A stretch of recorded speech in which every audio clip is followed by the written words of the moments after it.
I'm not getting anything there. Oh, man.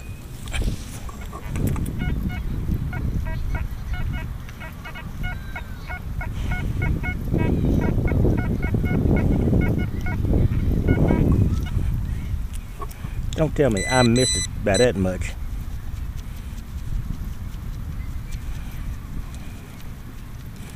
Alright. Here we go with the Viking digger.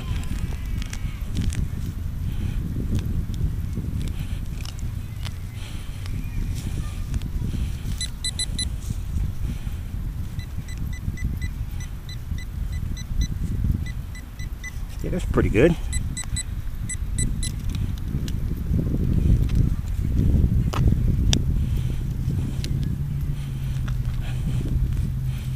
Okay, it moved what felt like a rock with no effort at all.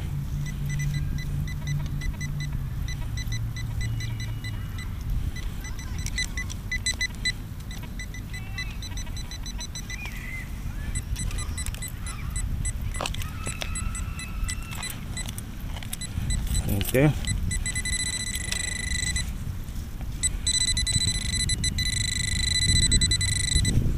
Okay, got something here.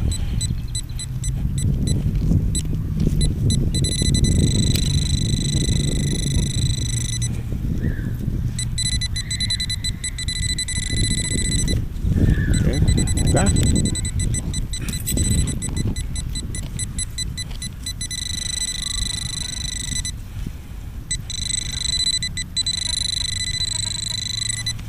Lord.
You got a feeling the can now. Believe.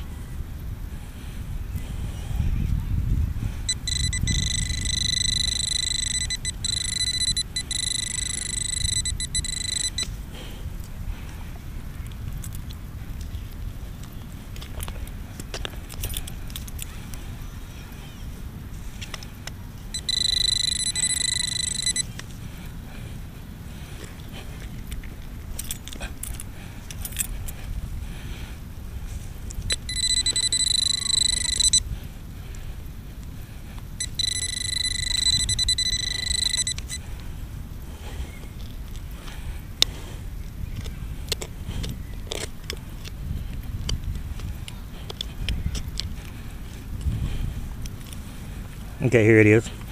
Guys, what? That it?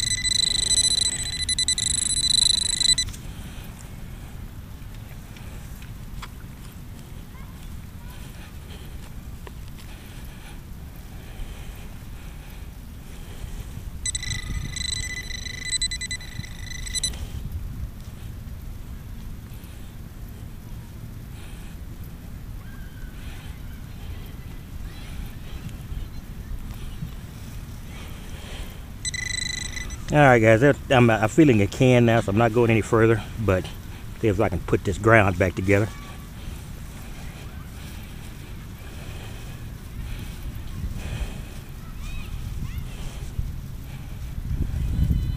It is the original plug.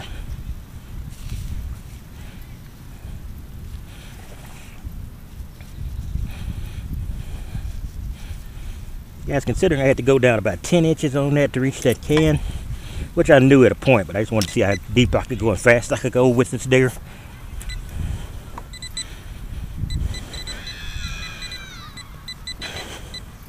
Hey guys, that's not bad. Let's see if I can move on and find something else. Guys, this is Texas Tiger Digs, and I thought I would do a quick review of the Viking Ironclad Viking Digger, because some people were expressing some interest in it, and some people were expressing some doubts. And I don't think that they would have doubts if they had it in their hands. I took it out, and I'm putting. I will have a head of this one dig. I'm doing this prior to constructing the video, of course. And it was a very deep dig and a very long dig, and I was able to dig it very deep very quickly, and you could hear me hit rocks that had no effect whatsoever on the digger, and it just plopped them out, and that was very good. And that's something I don't think that any digger does with grace. Even the digger I think may be the best, and that's the Lesh. This thing is just so much thicker. Now I think because it's so thick and so heavy, people get the idea that you're looking at a block edge on either side and that you can't cut with this edge. But it is not. It is tapered. It is tapered and beveled to a thin point, which is why that you can, if you try hard enough, cut yourself on these serrations. They're very thin, so you're not in the situation where you're attempting to drag a square of steel around a circle. If you do get in a position where you can cut, I've talked ad infinitum and ad nauseum about our ground in my particular area of Texas, and it's just not amenable to cutting a foot in circumference plug. It's just not capable of doing that in this area. It just makes no sense. It will fall apart every time. So you have to keep the plugs small. So you will not see me do a 12-inch plug. Now, somebody else who gets this or who has this, I'd have no doubt you could, but you would have to show them doing this. It just doesn't work in my area. The plug would fall apart, and it would screw up the ground much more than I would using the technique I used. And you see me in that video make a very deep plug, and you hear me hit rocks as I go down, and you don't hear me slow up at all. Each one of those rocks popped out with no problem at all until I reached a point of about 7 or 8 inches down. I was up to the blade, which is 7 inches deep and almost to the handle, and then I determined that only did I hit a can, my signal was getting bigger as I was digging deeper, so it was definitely a can. So I stopped at that point. But I think that dig will show you something, and I was able to put the ground back together pretty easily because it had a couple of plugs and put it together, and it wasn't perfect, but it wasn't something that you could have walked across the surface of that area and spotted the place where I dug, unless you knew specifically where I did it. So I just wanted to let you know that at first sight, it does work good. It works great for what I do in my area. I have no doubt it can do a 12-inch plug because this edge is relatively sharp. It can be sharpened, but it's beveled to a point. It is not a block of steel you're dragging around. If, for instance, you look at the Garrett digger, which is not one of my favorites, has very large and very thick outer teeth, and in all the people who use that digger and like it have sharpened it. You don't have to sharpen this. You could if you wanted to and make it razor sharp, but you don't have to sharpen this.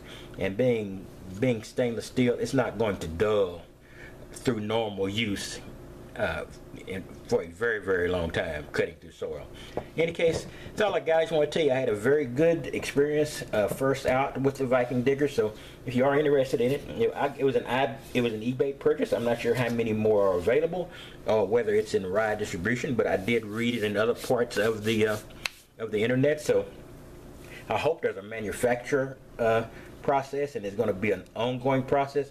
By the way, if you look at the seams here, it is only on the edge where it is welded very thickly. But this is a solid piece of steel that has been beaten and bent into this. I don't exactly know how they've done it, but this was a pretty gargantuan job of bending this heavy piece of steel at this point. It was sawed here in order to make the flange and everything, so that's why it was welded. I just want to let you know. So that's all I've got, and I will see you out digging, and I'll be using this.